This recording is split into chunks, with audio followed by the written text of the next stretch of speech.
how they killed me.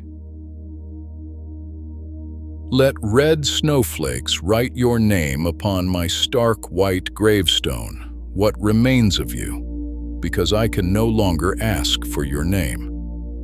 I confess, I am addicted to coffee. Every morning, the moment I rise from bed, no matter the hour, I go straight to the kitchen and make myself a bitter, unsweetened cup of Turkish coffee, just to come to my senses. Then I sit by the window, cup in one hand, cigarette in the other, watching the world outside, while speaking to myself. What day is it today? Tuesday. No. Tuesday was yesterday. Wednesday. Where am I? Ah, right. I moved into this house. How long has it been? 6 months? Never mind. Who was I? Ah, yes. Now I remember. One morning, I had a doctor's appointment at the hospital. I had to leave the house without drinking my coffee, without putting anything into my stomach. Snow was falling outside, and yet, how perfect it would have been to sit by my window. In that very moment, sipping my coffee and talking to myself. But the tests required an empty stomach. There was no other way. The snow fell violently, sudden as a summer downpour. Still, I managed to drive my car to the hospital. By the time I arrived, the ground had already been wrapped in a thick white blanket. I drove uphill with fearful caution, terrified of skidding, and finally parked. Then I hurried toward the revolving door and stepped inside, not out of joy at reaching the hospital, of course. I told you, the snow was relentless, exhausting. And who loves hospitals anyway? Besides, I had reached a certain age. To doctors, that meant concern about everything. Tests, analyses, examinations, every possible thing they could think of. They wanted to perform on me. After all, I was a potential patient. Death was no longer behind me. As I aged, as I slowed, it had caught up, drawn very close. Perhaps they felt its cold breath too, just as I did. Once inside, I went straight to my doctor's office. He dictated the tests I needed to his assistant and sent me down to the lowest floor of the hospital, the level reserved for such procedures. 4 floors down, the hospital had elevators, but I had long since stopped using them. They reminded me too much of graves. After giving blood in the laboratory, I was told the results would take about an hour. So I went to the hospital cafeteria. I bought a glass of tea and sat at one of the tables lined along the window. You might ask, why tea, not coffee? Because I don't drink coffee just anywhere. For me, it is something of a ritual. As I sipped my tea, A young woman sat at the table across from me. The tables were meant for two, so she was very close. So close. It felt as though we shared the same space. What made me stop watching the snow outside and begin watching her instead was the red she wore. She took off her red coat and hung it over the back of the chair beside her. When she removed her red hat, her dark chestnut hair spilled down over her shoulders. Every movement released a rich scent of jasmine into the air. I was mesmerized. One of the cafeteria workers brought her a coffee in a cardboard cup.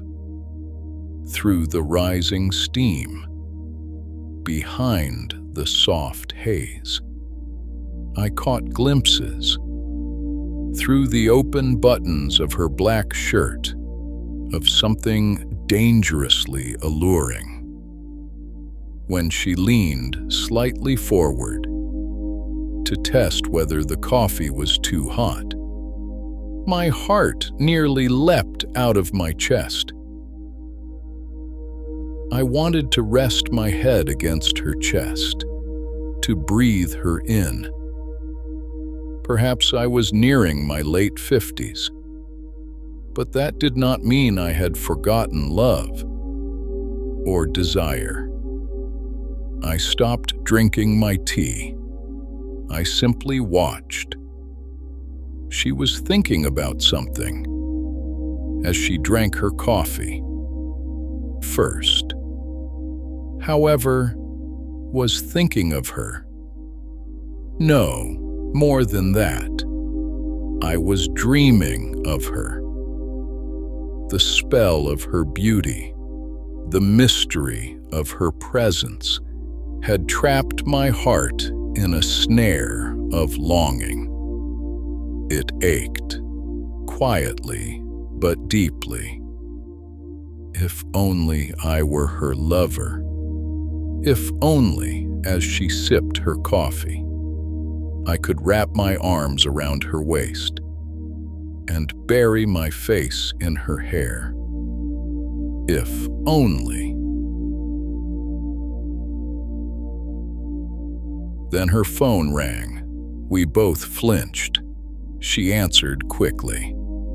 I watched her lips. She was biting them. Had she told me to, I would have bitten them for her, gently, without pain. I waited for her to look at me. I wanted her to look. I was a handsome man, well-groomed, presentable. If she had looked, perhaps she might have fallen in love too. I heard her voice, just a few words. Not enough for me. I wanted that voice beside me through endless nights, telling me stories, like whispered fairy tales. But she only said, I understand. All right, I'm coming. She grabbed her coat and bag and rose abruptly from the table. It felt like I had been shot through the heart. She couldn't just leave, couldn't simply escape from before my eyes, from this enchanting vision I had found. As she hurried out of the cafeteria, she slipped her coat back on. That was when I noticed something missing. Her hat, her red hat, remained on the table, forgotten, abandoned. I sprang to my feet, grabbed it, and ran after her. She had entered the elevator. The downward arrow was lit. She was going down. I rushed to the stairs. Second floor, she wasn't there. First floor, no. Basement level 1, no. By the time I reached the second basement, I was out of breath. I saw her step out of the elevator and head toward the back exit of the hospital. I followed. I could have called out to her, but I didn't. Because if I had called out and handed her the hat, I would have lost my reason to follow her. The hat in my hand was my only excuse, my only anchor. She stepped out first. I followed. This area was deserted. It wasn't used by patients. Across from us lay a small wooded area. She walked quickly across the snow. That had settled firmly on the ground and entered the trees.